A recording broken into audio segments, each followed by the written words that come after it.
Abandoning the process can feel in their mind like the only way to stop the internal noise. But that has much more to do with what is happening inside them.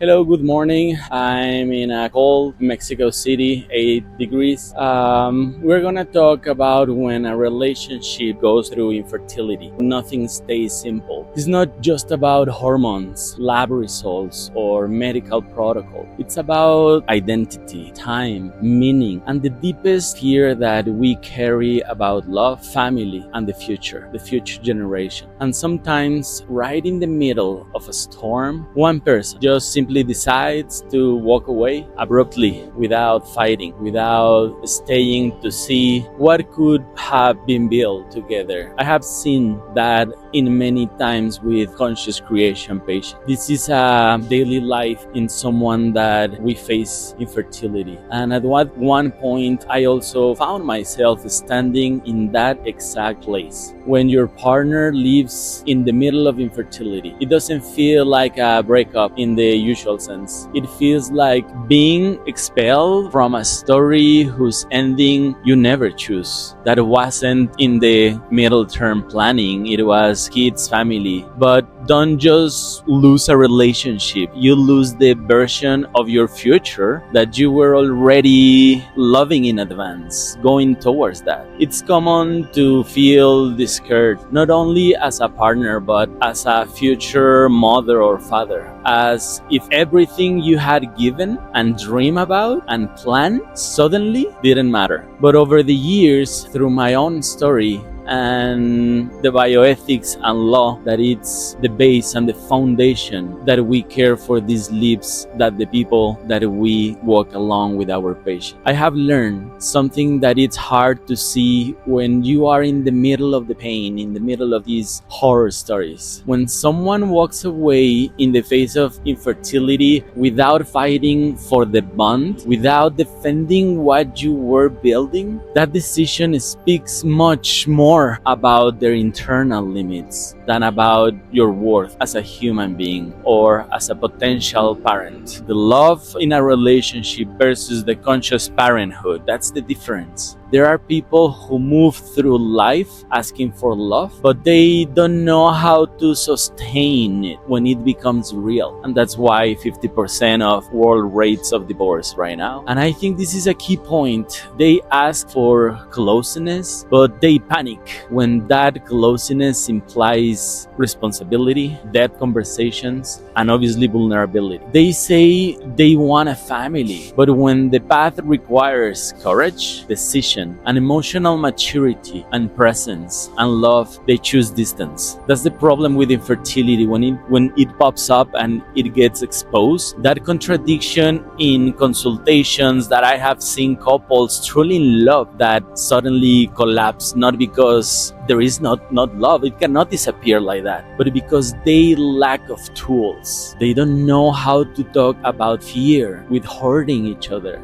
They don't know how to commit without feeling that they are losing their freedom. How many people right now out there we see fear of commitment, or they don't know how to manage that freedom. They don't know what they want. They don't know how to hold the tension between the biological clock, the financial stress, and the emotional weight of every decision towards a pregnancy during fertility. And when that internal conflict becomes unbearable, for some people, leaving feels like the easiest solution. I grab my Barbies and I walk away, or I just go for the cigarettes and never come back. So when your partner goes away and doesn't look back, it's very easy to think, oh, it wasn't enough, or I failed, I did something wrong. But really, it's more complex than that. Many people desire a family, but they are not prepared to walk the path that sometimes is required to create one, especially when the path includes IVF, egg freezing, embryo transfers, donor, surrogacy, or simply the negotiation, or simply the acceptance that the journey will be a little longer than we were expecting, more uncertainty,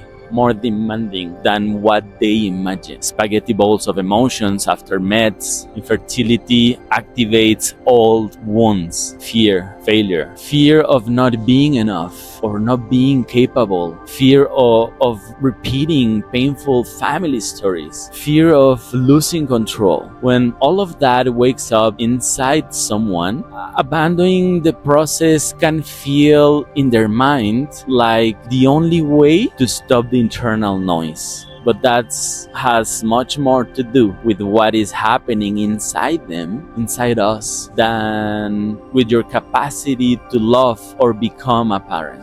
Infertility goes all this way that we need to be conscious to see, and that's why we talk about it. And there is something else I have seen very often with our patients: the attachment. People with anxious attachment often live infertility as a double sentence. They don't only fear losing the possibility of a child, they fear being left behind. They fear not being chosen. So when the other person withdraws, they interpret that departure as a confirmation of the darkest belief: I'm not enough for anyone that can stay as it is. On the other side, people with avoidant attachment experience the intensity of infertility as a territory that threatens their sense of autonomy and control. Uncertainty, lab results, the way that just start during the process, during the treatments. The more emotion depth is required, the more the conversation touch fears, grief, medical decisions, time, timing, age, body, money, investment. How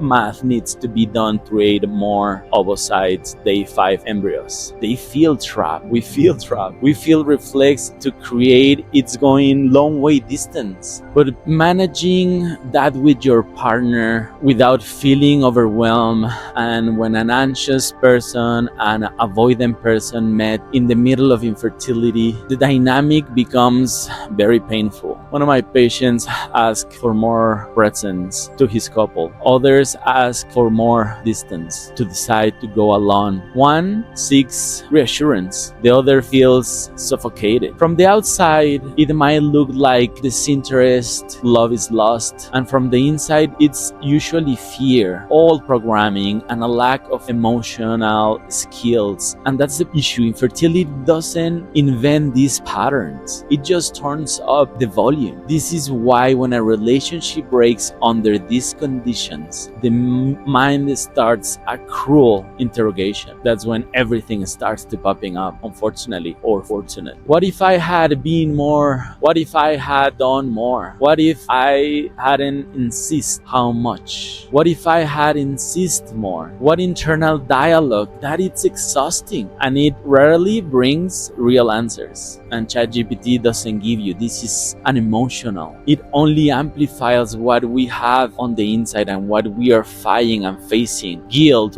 prolongs the suffering, because the core of the problem is not what you did or you didn't do or try, or how much and how many IVFs are enough to create how many embryos. At the end, you are not responsible for the conflict, neither yours or your couple carry for a long time before even you met. You are not responsible for the way their childhood, their fears, our family history, our unresolved wounds that it pops up and react to the pressure of infertility. But I understand why it feels that way. The sudden breaks up, and it's not just about absence or someone went out for the cigarettes or just takes the toys and leave. It's about what that absence seems to say: I'm not worth staying for, fight with. I'm not worthy of a stable love. I'm not enough to build a family with. Because all the time we think about the one who leaves, but the one who stays. Those messages don't come from the present. They come from older stories that were already inside each one of us before we face infertility, waiting for an excuse to appear again. Infertility and abandonment are that big excuse, or the silence of the person who lived became a mirror that reflects every unfinished wound. That's why the pain feels disproportionate. You are not only mourning this relationship, you are mourning every time you felt abandoned, what triggers before. That is another layer that we don't talk about enough, even before we get married, even before through a conscious parenthood. We need to detect that, because many of us unconsciously look for relationships where we can fix an old emotional story. We choose people that resemble in some way the emotional pattern we live in our childhood. We need to identify it, and we all have it, and it's not bad. But then distance, emotion, coldness, inconsistency, or instability, and the roles, what we think about life, religion,